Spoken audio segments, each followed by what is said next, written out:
La sintonía de Radio Peñarroya de la cadena SER. Buenas tardes, señores oyentes. Esta semana, como habitualmente venimos haciendo, después de cada pleno ordinario del ayuntamiento, vamos a tener aquí la presencia de los grupos municipales de nuestro ayuntamiento. En este caso, comenzamos, como siempre, con los representantes de Izquierda Unida que están ya aquí con nosotros. Pedro Cabrera, buenas tardes. Hola, buenas tardes. Y César Moya, buenas tardes. Hola, buenas tardes. Bueno, pues si os parece vamos a hacer un pequeño repaso de lo que se trató en el pleno y después ya hablamos de lo que queráis. Concretamente, los tres primeros puntos: aprobación de actas, boletines y comunicaciones y decretos de la alcaldía. Sí. ¿Tenéis algo que puntualizar sobre eso? Sí, ahí tenemos algo que decir. En cuanto a las actas, votamos favorablemente. En cuanto al apartado de boletines y comunicaciones, había el boletín número 4342/2018 que decía al final del primer párrafo: en caso de gozar de exención en virtud de lo dispuesto en el artículo 8. Bueno, esto era una cláusula para una excepción de exención de pagar las cuotas sobre los derechos de exámenes. Y bueno, pues no estaba muy claro, ya se nos explicó y solamente apuntamos que la ordenanza número 35, cuando se consulta la página web del ayuntamiento o el enlace que lleva a las ordenanzas, pues se salta del artículo 7, se salta al artículo 10, ¿no? Luego, en el apartado de decretos de alcaldía, hemos percibido, ¿no?, cuando leímos los decretos, que había de 25 a 30 solicitudes para hacer las candelarias en nuestro pueblo. El acopio de madera para mantener esas candelas, pues ingente. Y lo que más o menos le vinimos a decir al equipo de gobierno, al concejal que lleva la materia, que es el de medio ambiente, que bueno, que si había un tipo de vigilancia, de dónde se sacaban esa madera.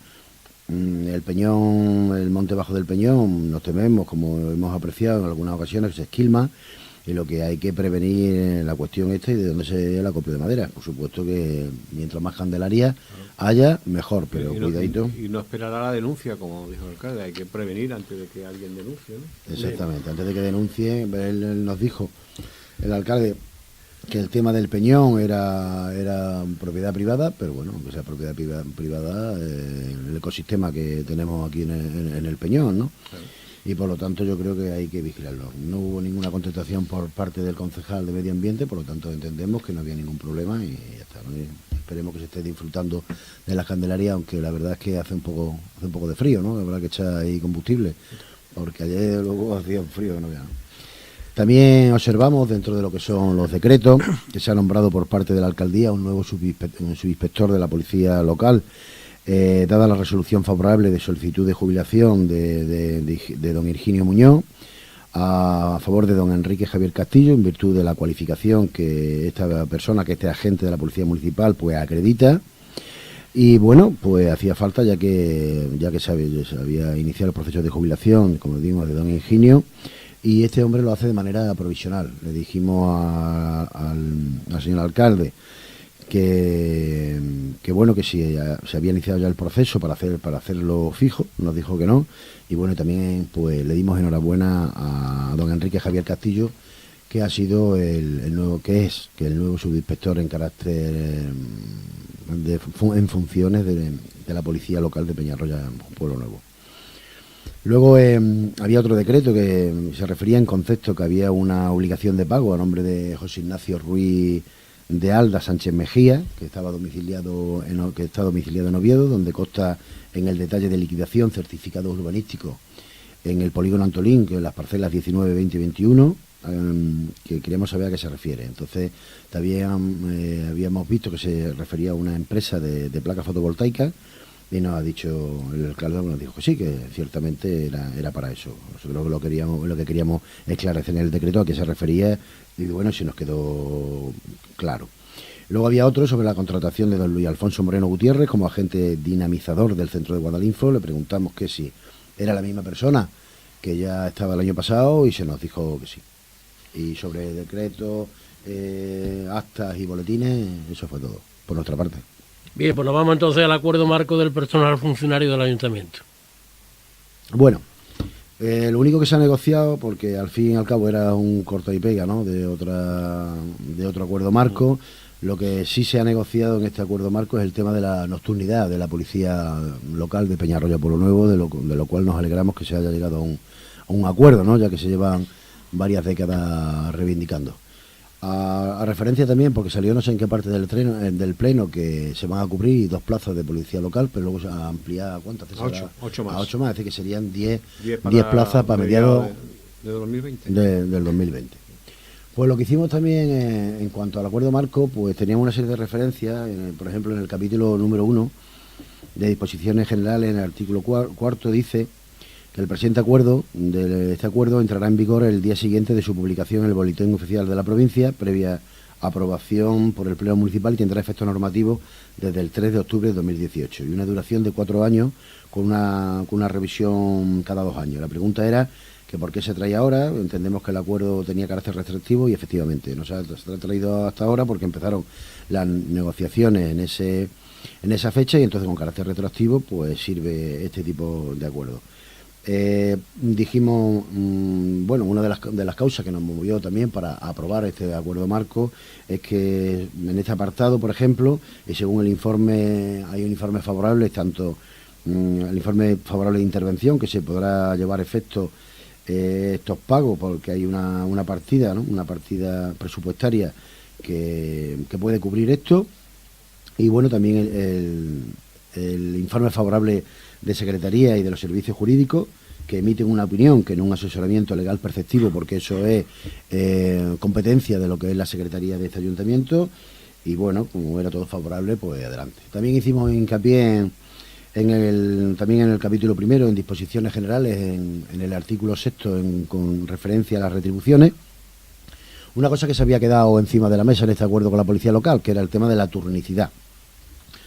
La turnicidad, sabéis que que compete a todos los trabajadores del ayuntamiento, funcionarios que están en turno, pero nosotros entendemos que se solapaba, en el sentido de que si tú ya estás cobrando nocturnidad, la turnicidad también supone nocturnidad, y para que no se solapara. Entonces nos explicó tanto por la policía local como la teniente del alcalde, Mariby Paterna, pues en comisión de Hacienda, pues se nos dijo que evidentemente, pero que son 2 cosas aparte, que el tema de la turnicidad, el plus por turnicidad, se va a quedar un poco encima de la mesa porque no hay posible, porque la verdad era imposible. Y bueno, la policía pues también había un agravio comparativo con otras policías locales, pero también hay que entender la situación que había en este ayuntamiento, como dijo el señor alcalde, y a ellos han accedido, y bueno, cuando haya disponibilidad presupuestaria para cubrir el tema de la turnicidad, pues evidentemente pues hará, ¿no? Más cosas fue el capítulo 2 de las relaciones de trabajo, con referente al artículo 10, que fue el tema de plantilla. Y dice: el ayuntamiento, previo encauzamiento de la mesa general de negociación con carácter anual y previo a la aprobación del presupuesto, confeccionará la plantilla en su totalidad de empleados y plazas a cubrir en oferta de empleo público. Es decir, antes de redactar los presupuestos hay que contar evidentemente con la gente, los funcionarios que tú tienes en plantilla. Y se refiere solo a la plantilla, pero también a los empleados que se puedan generar con carácter eventual de acompañamiento y de asesoramiento o cargos de confianza. Este caso, como bien dijo el alcalde, no se da en el ayuntamiento de Peñarroya, pero se puede dar. Entonces le preguntamos, en caso de que se produjera con carácter eventual una contratación de un puesto, de un cargo de confianza, que cómo se le pagaría. Bueno, si nosotros lo apuntamos también, como efectivamente fue, que lo que hay que hacer es una modificación del presupuesto, una modificación presupuestaria, entonces se le pagaría esta figura. Más cosas fue el tema de las incompatibilidades. El tema de las incompatibilidades, le preguntamos si en caso de que se produzca una incompatibilidad por parte de algún empleado público del ayuntamiento, de un funcionario, en caso de cualquier funcionario del ayuntamiento, que no hay mucho, ¿no? A excepción de la policía local y 5 o 6 más de carácter... Sí, secretaria y algún administrativo. Así que por parte, si se produjera esa irregularidad por parte de algún empleado, por hallarse incurso en una incompatibilidad, sabemos que era una falta muy grave.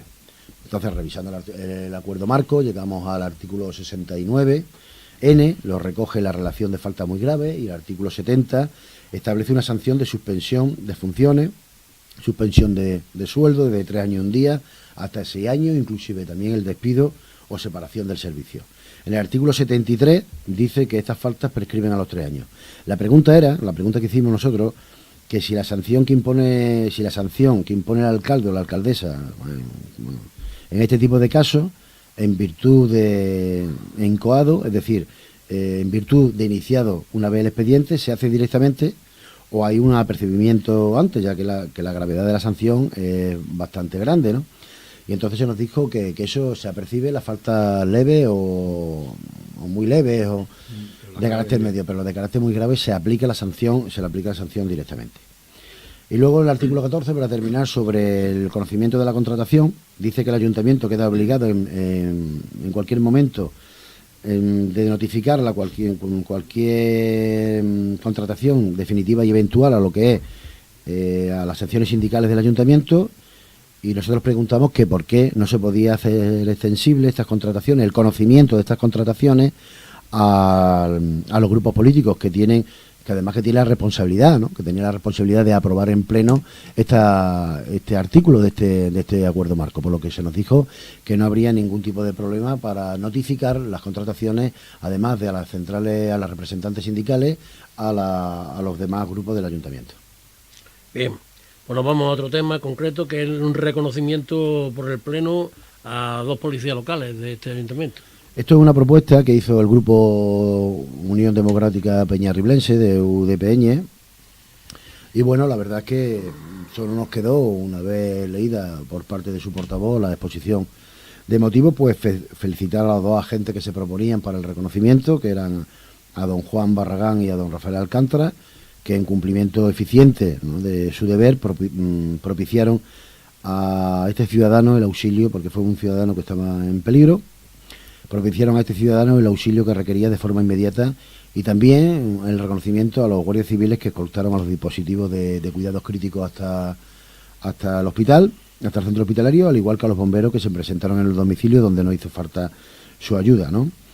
Pero que su ayuda no dio lugar por la intervención de Juan y de Rafael, ya que prácticamente tenían todo averiguado. Y también el reconocimiento al ciudadano Daniel Fernández Alejandro, que fue de las primeras personas que se personaron, valga la redundancia, en el domicilio, y que ayudó de alguna manera a paliar a esa situación crítica. Esto pone de relieve para nosotros la buena condición de las fuerzas de seguridad, que en este caso nos imaginamos que estos policías locales fueron los encargados de alguna manera de coordinar el servicio, aunque bien dijo también la portavoz de UDPN que el servicio se activa para todos a la misma vez, pero bueno, fueron la prontitud de llegar a ese domicilio, ¿no?, de los 2 policías antes mencionados, que lo que pudo de alguna manera salvar la vida de este ciudadano. El agradecimiento de Izquierda Unida desde aquí, igual que lo hicimos en el pleno, desde aquí, desde Radio Peñarroya, pues al agradecimiento a estos 2 policías por su labor, y por supuesto nos sumamos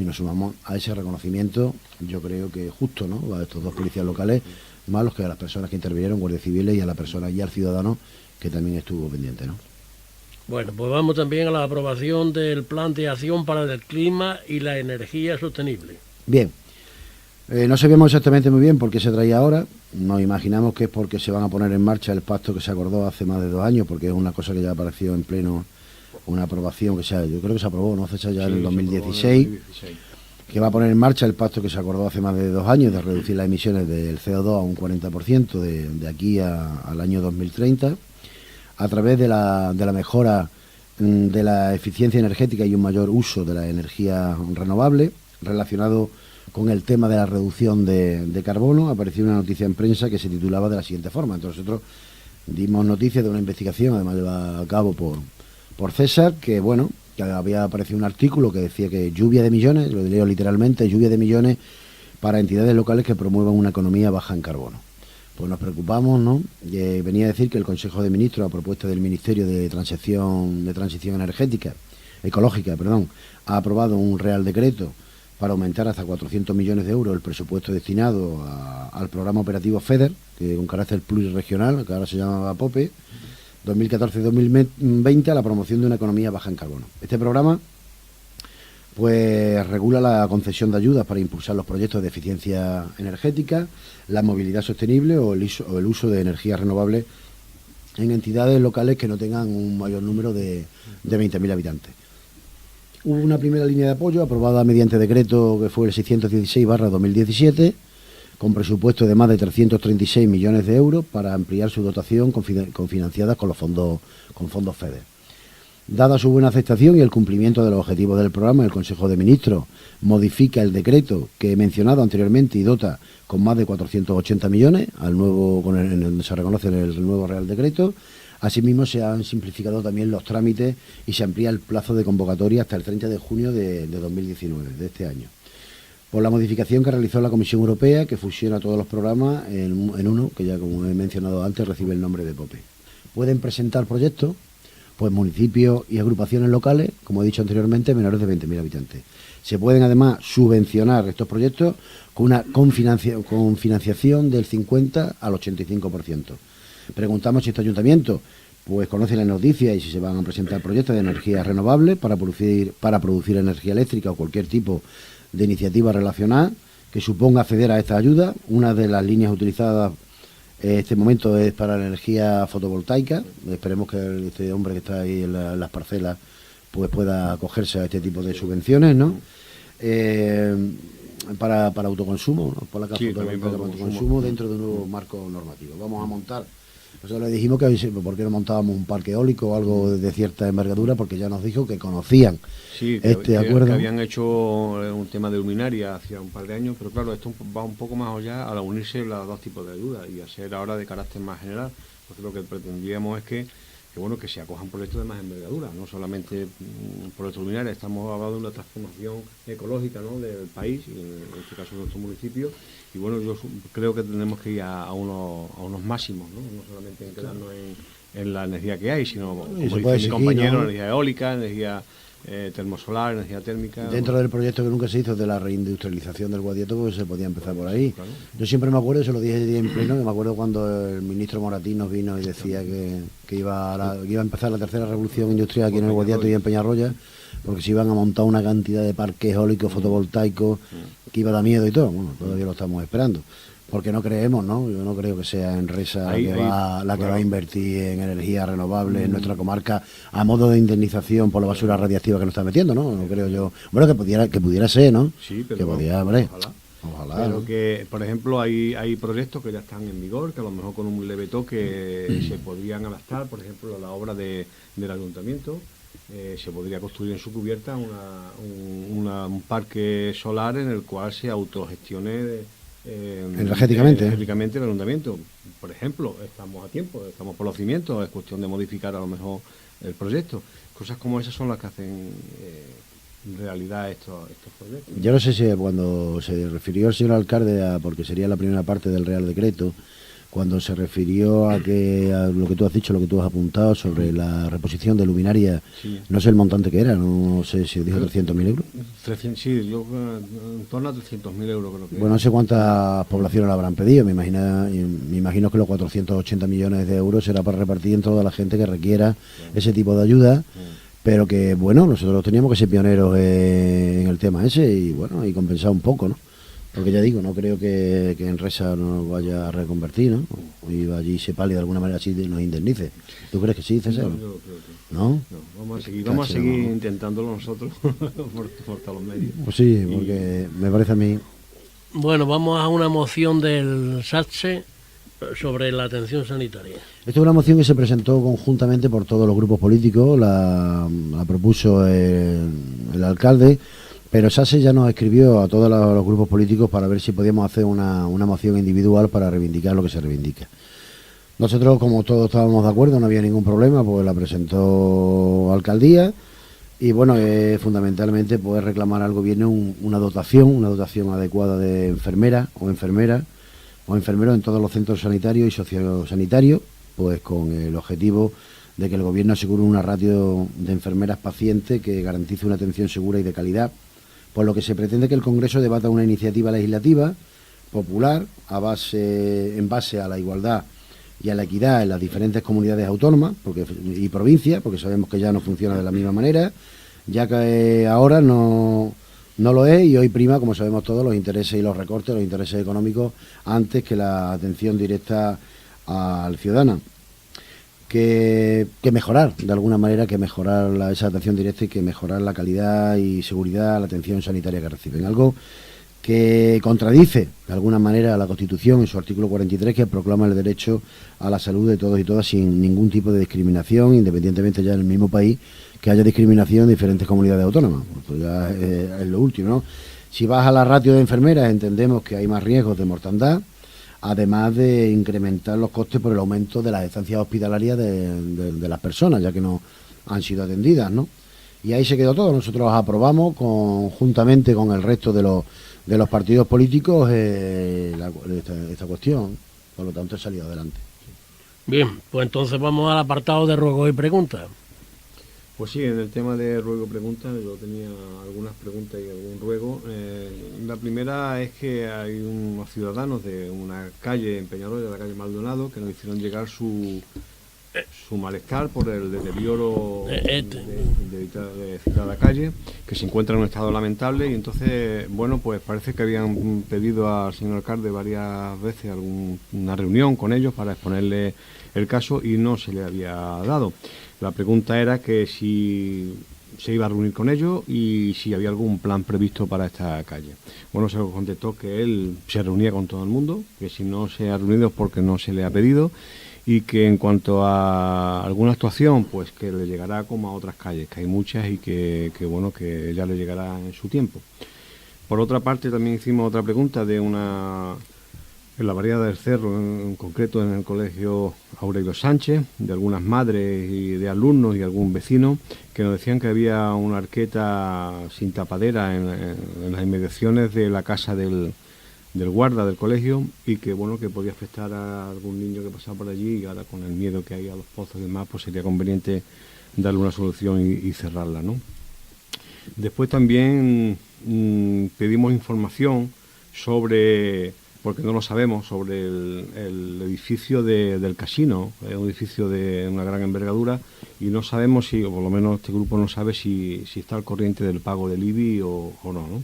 Como el resto de edificios, o tiene alguna sección especial o tiene un criterio especial, ¿no?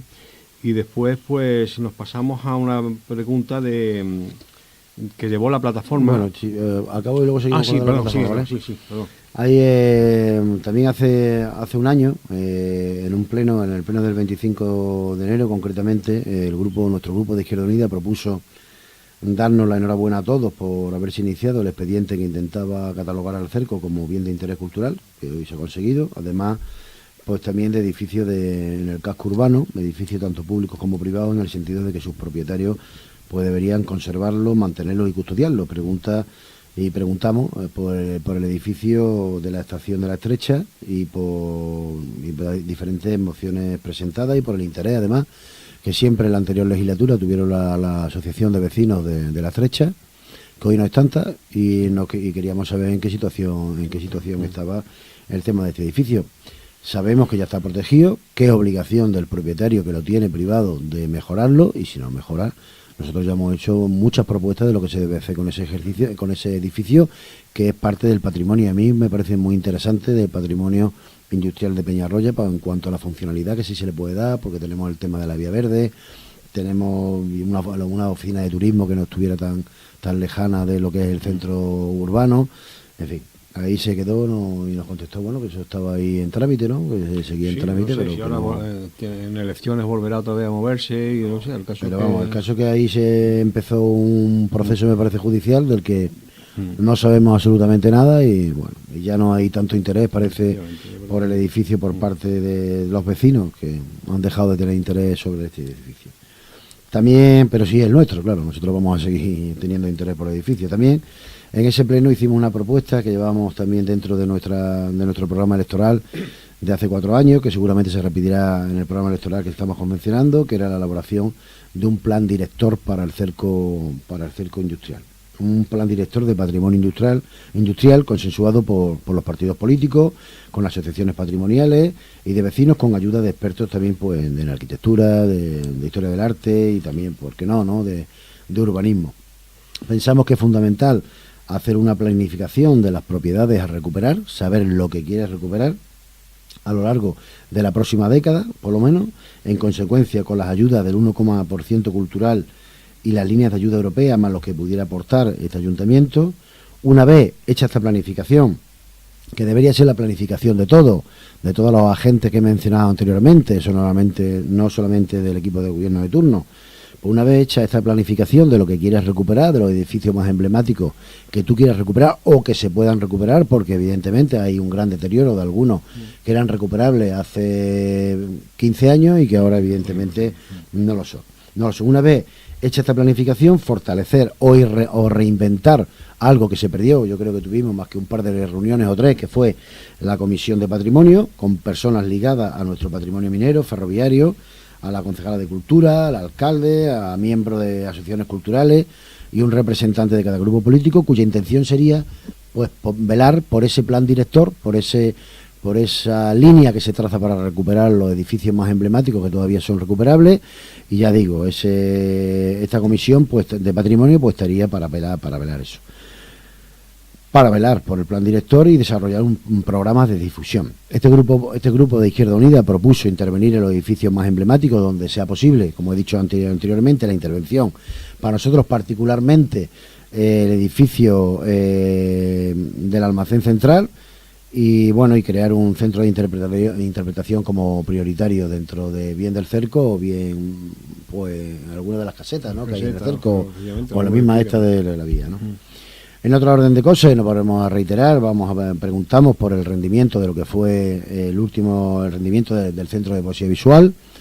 Visto lo visto, creemos que el cambio de dirección no lo ha sentado absolutamente nada bien, por lo menos de cara al exterior, de publicitar y de darnos a conocer fuera. Para nosotros se ha perdido el espíritu que movía el elenco de poetas a venir a nuestro pueblo. Se ha convertido en algo frío o en algo formal, aparte de la temática que era de las matemáticas y la didáctica de las matemáticas. La verdad es que para nosotros y para bastante gente que estaba ligada a lo que era el Centro de Poesía Visual se ha perdido calidad en la muestra o en la jornada. No sabemos dónde duermen todavía los proyectos que presentó la anterior dirección del Centro de Poesía Visual en Diputación. Creemos que el Centro de Poesía Visual es un recurso endógeno que no está lo suficientemente explotado, aunque la concejala nos apuntó la cantidad de cosas que están haciendo, que nosotros no decimos que no lo hagan, pero no vende igual que como vendía antes, ni se trata de todavía de exponer más exteriormente y darle mucha más publicidad.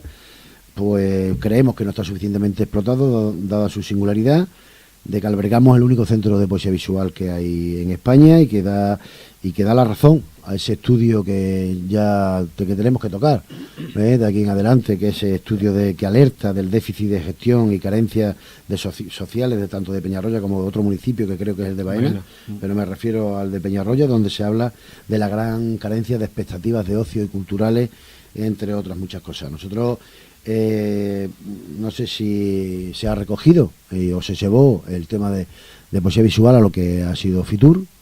Sí, se llevó la polémica mascota, esa que parece lo que no es, ¿no?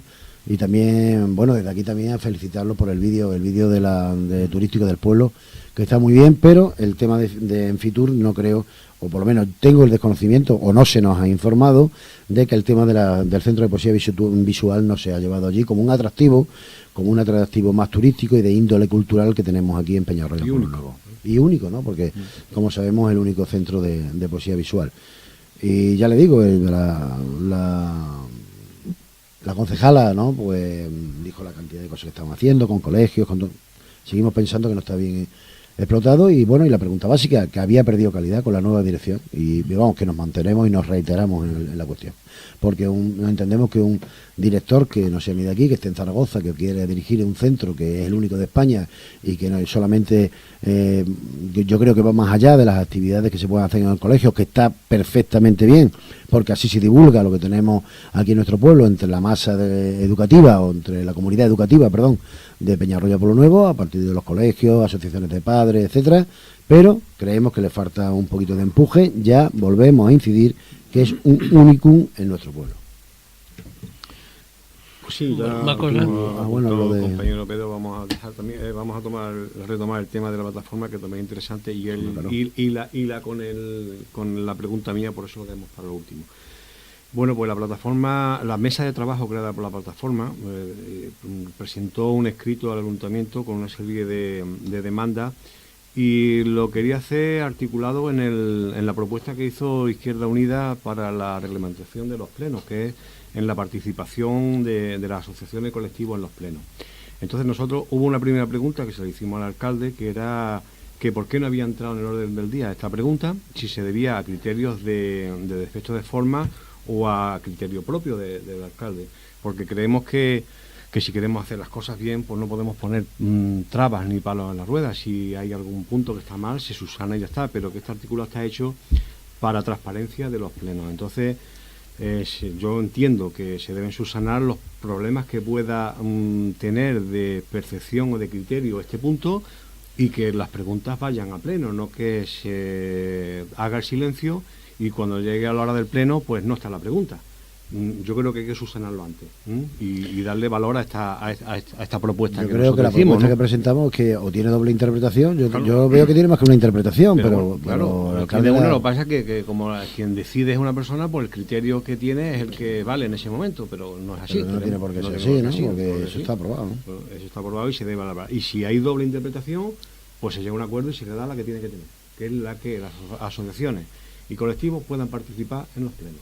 Que, por ejemplo, el alcalde tenga como último la potestad de incluir o no el punto del orden del día en el pleno, pues bueno, pues la tiene, ¿no? Vale. Pero bueno, entonces aquí hay un reglamento de plenos donde lo que se te facilita es para que los ciudadanos y ciudadanas con carácter democrático y una democracia abierta puedan participar en este tipo de cosas y dirigirse a los plenos a través de sus asociaciones y aplicar un portal de transparencia, pues bienvenido sea, ¿no?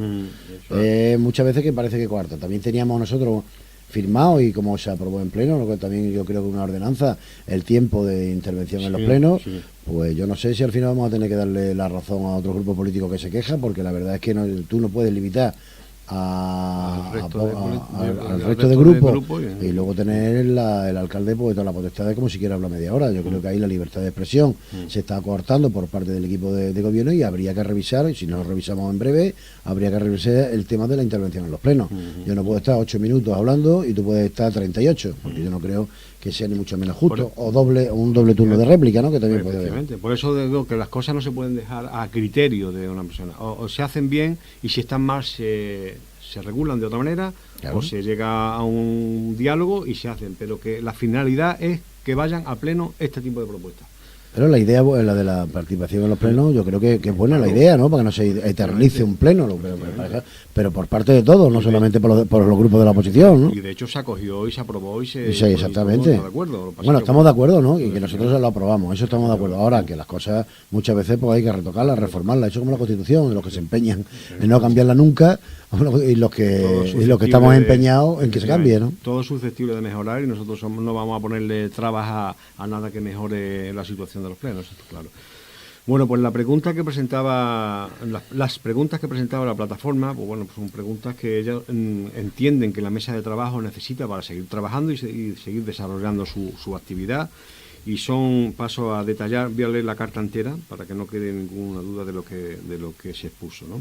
Entonces, empieza: muy señor nuestro, dirigiéndose al alcalde, en reunión de la mesa de trabajo constituida sobre el tema de los miners, que tanto afecta a la población de Peñalolén Pueblo Nuevo como su comarca, y con el fin de avanzar en este tema, nos surgen algunas dudas que consideramos que debe ser el excelentísimo ayuntamiento de nuestro pueblo el que está obligado a hacernoslas llegar, por lo que solicitamos su colaboración para tener claridad sobre las acciones ejecutadas y las pendientes de ejecutar, para seguir efectuando gestiones en los distintos estamentos de la Junta de Andalucía y ante el Ministerio de Industria. La documentación que solicitamos es la siguiente: fotocopia de la presentación de la demanda sobre fondos MINER, justificación de proyectos presentados que actualmente están pendientes de tramitación de cualquier índole en la Junta de Andalucía o Ministerio de Industria, convenio de colaboración o convenios marcos firmados por la Junta de Andalucía con el Ministerio de Industria pendientes de ejecutar, presupuesto de la Junta de Andalucía correspondiente al ejercicio 2018, la partida de 2 millones de euros destinados para la restauración de la comarca minera del Guadiato, gestiones realizadas, compromisos obtenidos y situación actual. Justificación de las inversiones efectuadas correspondientes al Plan de la Minería 2006-2012, donde la Junta de Andalucía se comprometía a invertir como mínimo el 25% de las aportaciones efectuadas a la comarca por parte del Ministerio de Industria. Para poder avanzar en el compromiso adquirido, es primordial nos aporte la fotocopia de la documentación solicitada para poder defender a nuestra comarca ante los estamentos correspondientes, ya sea de la Junta de Andalucía o Ministerio de Industria. Aquí aparece también el teléfono y el correo por si necesita alguna aclaración. Bueno, pues estas son las preguntas que la mesa de trabajo a través de la plataforma presenta y que, bueno, pues han tenido que entrar en el turno de preguntas porque no han sido aportadas en la orden del día, que es donde se hubiera debatido entre todos. El alcalde contestó que, bueno, que sí, que está en disposición, que de hecho se van a entregar entre el lunes y el martes, creo que le iba a entregar esta documentación. Esperemos que así sea. De hecho, alguna documentación ya se entregó con el momento, ¿no? Vale, que esperemos que así sea para que esta mesa de trabajo pues siga funcionando. Y le paso a mi compañero porque nada, de esto tenía también... Hubo un turno de réplica a lo que entramos, ¿no? En cuanto al MINER, creemos que por parte del equipo de gobierno se debe demostrar la denuncia, la demanda interpuesta por este ayuntamiento, a lo que se nos contestó que se iban a enviar a los grupos políticos. Eso al final del pleno no se lo dio a los grupos políticos que fueron allí personalmente aduciendo que, bueno, ya se lo mandaría. Y también le dijimos al señor alcalde que sabía que no puede presentar, por lo menos a día de ayer, la justificación de haber presentado los proyectos al MINER según con el carácter de la exclusividad del tercer plan, porque aún no los ha hecho. No es que no estén hechos, no es que no estén hechos los proyectos en papel, que sí se los comunicó y se los dio a diferentes grupos políticos y tuvimos la oportunidad de verlos, porque aún de esos proyectos no los puede justificar. ¿Por qué no se puede justificar todavía ante el Ministerio esos proyectos? Porque de momento no tiene ningún tipo de documento donde se explicite que va a ser así. No pueden presentar ningún convenio de colaboración, que es lo fundamental para presentar estos proyectos, ningún convenio de colaboración o ningún convenio marco firmado por la Junta de Andalucía y el Ministerio, porque no existe aún. Y es condición sine qua non para que estos proyectos que ha realizado el Ayuntamiento referente a la urbanización de polígonos, de la preparación de Vega Currillo y la recuperación del cerco se llevara a cabo. Sin convenio de colaboración tú puedes tener el proyecto, no sé si lo podrás enviar, pero el caso es que mientras tú no tengas el convenio marco de colaboración con el gobierno, el gobierno no tiene ningún efecto. Él nos dijo también el señor alcalde que todavía no se habían podido mandar porque había un municipio que todavía no lo había presentado. En cuanto a que uno de estos proyectos sirva para mejorar o para recuperar el cerco, yo creo que el cerco lleva aparejada otro tipo de ayuda, el 1,4% cultural, más la ayuda europea, más la ayuda del ayuntamiento, que esperemos que no se solapen, ¿no?, con estas ayudas, la ayuda que ya vamos a recibir. Yo me estoy recordando siempre las dobles ayudas que teníamos, en el sentido que cobrábamos los mines, la Junta tenía que aportar el 25, que no lo aportaban y siempre se solapaba, ya lo tenéis porque lo ha dado el MINA, en fin. Cuando esté ese convenio marco, digo yo, que hemos hablado antes, seremos los primeros en reconocerlo. Nos agradará infinitamente que esto sea así. Por cierto, proyecto que no ha tenido la deferencia el equipo de gobierno de consensuarlo con los distintos grupos políticos para haber podido pues aportar alguna idea, aunque la decisión hubiera sido al final del grupo que gobierna. Pero bueno, yo creo que es demasiado importante como para que 4 ojos, 8 ojos ven más que 4, ¿no? Eso estaba claro. Se nos dijo que no se habían podido presentar, como he dicho anteriormente, estos proyectos porque aún había un pueblo que no lo había redactado y se reconoció, como nuestro grupo apuntó, que aún no había acuerdo marco ni convenio con la Junta, pero que estaban en ello y que en breve se podía hacer. La Junta, que gobernaba el PSOE, le dijimos también, había tenido tiempo más que suficiente para redactar un acuerdo marco, como habían hecho todas las comarcas mineras de España, pero aquí evidentemente no se hizo, ¿no? Y de eso dependía el carácter de que entráramos dentro de la excepcionalidad del que quedamos fuera del periodo de ayuda, también del 19 al 27 que hemos quedado del cuarto plan de la minería, y que gracias a la ampliación del plazo, porque el plazo sí es verdad que se ha ampliado, aún podemos optar, como recoge el nuevo decreto en su disposición transitoria número 4. Lo que pasa, y también se explicitaba, de ahí nuestras dudas, en que esa disposición cuarta se habla de que se abre un plazo para aquellos convenios marcos de colaboración que hayan sido afectados en el ámbito del marco de actuación para la minería del carbón y comarcas mineras 2013-2018 y cuya vigencia expiró el 31 del 12 de 2018. Y ese convenio marco aún no está. Y por eso aún no tienen validez esos proyectos. Y por eso Izquierda Unida todavía está con la mosca detrás de la oreja. Que ojalá se cumplan, porque menos es nada, ¿no? que hay voluntad entre el Partido Socialista y Unidos Podemos en Madrid para paliar nuestra situación, es verdad. Que hay que seguir peleando también, pues está cerca, por lo menos está más cerca desde que Izquierda Unida insistió en estas reivindicaciones, seguro. Que Izquierda Unida a nivel europeo, a nivel nacional, a nivel autonómico, a nivel provincial y a nivel local no va a cejar y va a seguir a todos los niveles la lucha por conseguir el 25% de la Junta, la inclusión en el cuarto plan y en que se nos devuelvan los 23 millones que se nos deudan al Guadiato de la reconversión de comarca minera 2006-2012. Ténganlo por seguro. Como queda demostrado, repito, y a las pruebas, ¿no? Y a las pruebas no podemos remitir, ¿no? De lo que ha hecho Izquierda Unida sobre la consecución de esto. Volvimos a preguntar en pleno por los 2 millones de euros presupuestados en esta réplica, correspondiente a ese 25%, que le dijimos que por desgracia era como preguntar por el barco al arroz. Pues es que no los vemos, y si es que en este tiempo no sé por qué no se han hecho efectivos. Y la Junta que gobernaba el PSOE también tuvo más tiempo, más que de sobra, ¿no? Suficiente para poder abonarlo. A ver ahora, ¿no?, qué le pasa también al Partido Popular, que también lo lleva en su programa político, que es el 25% de los fondos mineros que se nos adeudan. La verdad, si lo ponen a ver si es verdad. Incidimos sobre el dinero que se nos debe, como hemos dicho, del plan de la minería, 2006-2012, 23 millones, y la inclusión en el cuarto plan de la minería se queda en promesa. Y para nosotros es fundamental. Igual que se ha quedado en las promesas que primero nos vino el alcalde diciendo, ese plan especial para las comarcas con nuestra misma singularidad. Tampoco dijo nada, tampoco se refirió a nada, y eso parece que ha quedado en agua de borraja.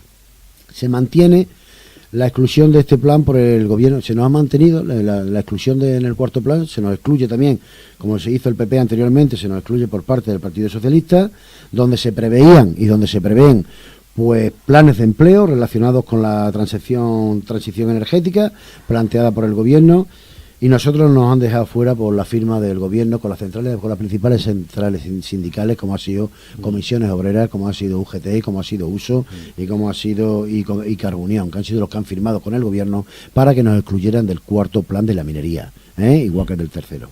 Muchas veces, como le dijimos al señor alcalde, no merece la pena pegar una patada para adelante para defender los intereses partidistas, ¿no?, como se tradujo en su actitud para proteger a la candidata, como le dijimos también, del Partido Socialista, y su gestión de los fondos MINER de cara a las elecciones andaluzas. Y sí, yo creo que sí la merece, y muy mucho, ¿no?, trabajar solo y exclusivamente por los intereses de tu pueblo, utilizando a los políticos de nuestro partido que están en otros estamentos para que defiendan a nuestro pueblo, como está haciendo Izquierda Unida, de Peñarroya, por lo mismo, como queda explicitado en la noticia que sacó el otro día, donde nuestro secretario de organización provincial, Sebastián Pérez, o nuestros diputados de Unidos Podemos, socios del Partido Socialista en el gobierno, velan por los intereses de nuestro pueblo, de nuestra comarca.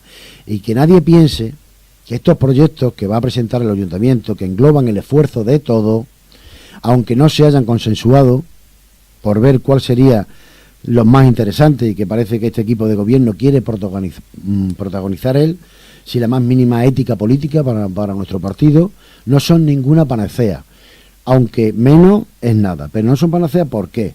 Que son el finiquito, otra vez lo volvemos a repetir, que son el finiquito de nuestro paso histórico por la minería, que ya no se nos reconoce como zona minera, imprescindible para pertenecer al cuarto plan, porque todos son beneficios para las comarcas que están dentro del tercer plan y beneficios que han pasado al cuarto. Tercer plan del que nos echó el Partido Popular y que ratifica el gobierno del PSOE, excluyéndonos del cuarto.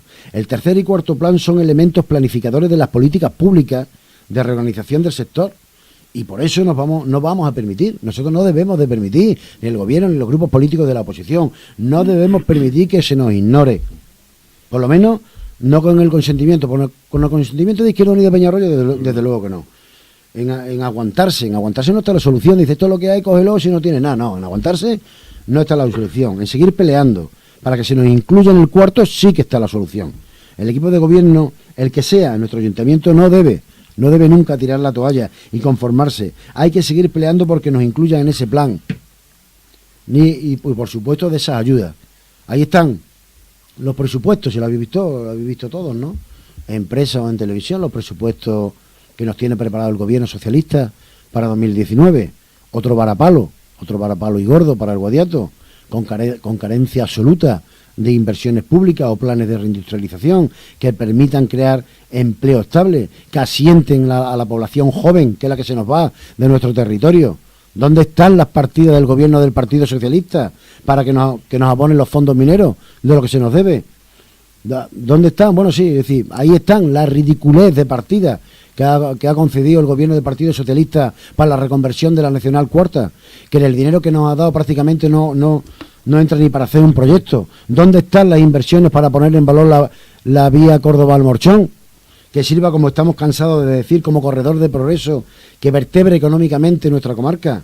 Eso sí, como ya dijimos en un artículo, eso sí, 1 millón de euros para Enresa, 1 millón de euros para el Cabril. A ese cementerio que a 31 de diciembre de 2016 el número total de unidades de almacenamiento de baja y media actividad almacenados en las plataformas norte y sur era de 6.680 bidones, que supone un 74,45% de la capacidad total. El Cabril añade un riesgo adicional, además, el que supone el almacenamiento y transporte de residuos. Enresa, en su revista Estrato, calcula un flujo de 12 camiones con destino al Cabril. Esto es, en cualquier momento habrá por las carreteras españolas una media de 12 camiones con unos 45 bidones de basura radiactiva con destino al Cabril. Camiones que al año recorren, según el artículo de Pepe Lario, 40.000 kilómetros al estar el cementerio lejos de todas las centrales nucleares. Algo más del 10% de los bidones provenientes de las centrales nucleares están clasificados como irradiantes. ¿Qué quiere decir eso? Es decir, que una dosis media de irradiación de 3 radios hora en superficie y un máximo de 5 radios hora. Esto supone, en el mejor de los casos, que si solo hablamos de radiaciones beta y gamma, como dicen ellos en su revista, un trabajador de instalaciones nucleares que estuviese una hora junto a uno de estos bidones habría recibido la dosis máxima permisible para un año y la mitad de la permitida en 5 años. En el caso de cualquier otra persona bastarían 2 minutos para alcanzar el límite permisible. Y sigo con más datos. Adicionalmente, en el Cabril se están transportando y almacenando, como hemos dicho otras veces, sustancias que componen el combustible de las centrales nucleares, que es dióxido de uranio, UO2, procedente de la fábrica de combustible nuclear de Uzbago, que está en Salamanca, de la empresa nacional de uranio, que es ENUSA.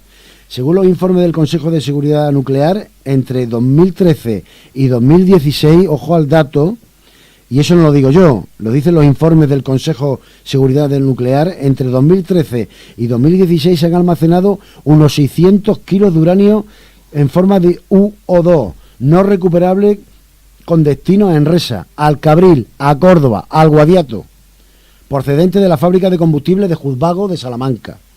El UO2, ya dijimos, es una sustancia clasificada como muy tóxica, cancerígena y peligrosa para el medio ambiente por la Unión Europea, y tiene como componente el U-235, que es una sustancia con una vida media de cientos de millones de años.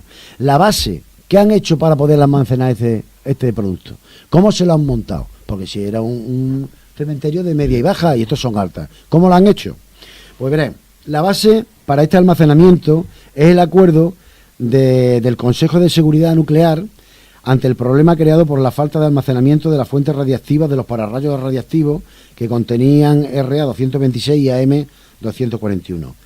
Tras el fallido intento del cementerio nuclear de Villar de Caña, en Domeño, ¿no?, en Villar de Caña, la Junta de Energía Nuclear o como de Seguridad Nuclear cambió la definición. Cambió la definición de residuos radiactivos de media y baja actividad y sin publicidad ninguna para el público en general ni para los habitantes del entorno del Cabril. Es decir, ha cambiado el nombre. Esta modificación se recoge textualmente en el informe semestral de 1990 de seguridad nuclear, donde los residuos de media y baja actividad son, lo define, los bultos de residuos sólidos o solidificados no generadores de calor y especialmente los siguientes. Es decir, suprimió de un plumazo el requisito del periodo de tiempo que deben estar aislados de la población y los ecosistemas sin modificar las características del Cabril, porque el Cabril sigue siendo un cementerio de baja y media y allí se están introduciendo residuos de alta. diseñado para soportar 300 años de aislamiento de la basura radiactiva. Hay que recordar también que el Cabril, si no se impide, albergará los materiales radiactivos, seguramente, los que serán procedentes del mantenimiento de las centrales nucleares de Española, para lo que tendrá que multiplicar por cuatro su capacidad actual. Según los documentos de la Empresa Nacional de Residuos Radiactivos, que en Enresa, el Cabril estaba dimensionado para albergar 58.000 metros cúbicos de basura, mientras que los residuos de media y baja actividad, según el sexto plan de residuos radiactivos aprobado en 2006, serán de 176.300 metros cúbicos, para una actividad de las centrales nucleares de 40 años. De esto, la verdad, Luis, de verdad a las personas que nos estén oyendo, que no es crear alarma, sino que es lo que es, Y si se crea alarma, pues bueno está, pues habrá que estar ahí encima de la cuestión. Pero de eso no dicen nada. Otros grupos políticos que vienen aquí, como es UDPN, de eso no dice nada. Son grupos políticos de nuestro ayuntamiento, también no lo dice el PP, pero es que hay grupos como UDPN, los salvadores de nuestro pueblo, que son los auténticos defensores de nuestra ciudad, callan sobre la cuestión. Eso se llama cobardía política. Y cobardía política no porque sean unos cobardes personalmente, por supuesto que no lo son. Pero es como si no nos afectara. Es decir, tú estás defendiendo a Peñarroya por Nuevo, tú estás defendiendo a la comarca, tú eres la bandera que va, y resulta que un problema tan acuciante como que te tenemos ahí en el tema del Cabril, lo sacrifica y no dices nada por un puñado de votos. Eso me parece su actitud se puede definir como de cobardía política, buscando el voto, prefiriendo 100 votos antes que defender los intereses de su pueblo. Se les ve el plumero, pero no solamente en esta cuestión. Jamás Izquierda Unida irá contra los trabajadores de ese cementerio, pero sí de sus políticas, que están mermando nuestra población y la emigración de nuestra tierra, sin indemnización por la basura que están metiendo. Que haya grupos en nuestro ayuntamiento como UDPN o el Partido Popular, y no meto al PSOE, porque es el único partido que hizo una moción conjunta con Izquierda Unida para ver el radio de acción de ese cementerio, un grupo como UDPN que se defiende y que se define como un grupo político de izquierda y que calle ante esa tropelía es sencillamente una auténtica vergüenza. A Dios rogando y con el mazo dando. Por lo tanto, vamos a poner los pies en la tierra, vamos a ver quién está defendiendo de verdad los intereses de Peñarroya y de los Guadiatos y dejarnos de ponernos ya medallitas que no llevan a ningún lado. Y nada más. Pues muy bien, ¿alguna cosa más que añadir o finalizamos por aquí entonces hoy? Gracias como siempre por haber venido a informar.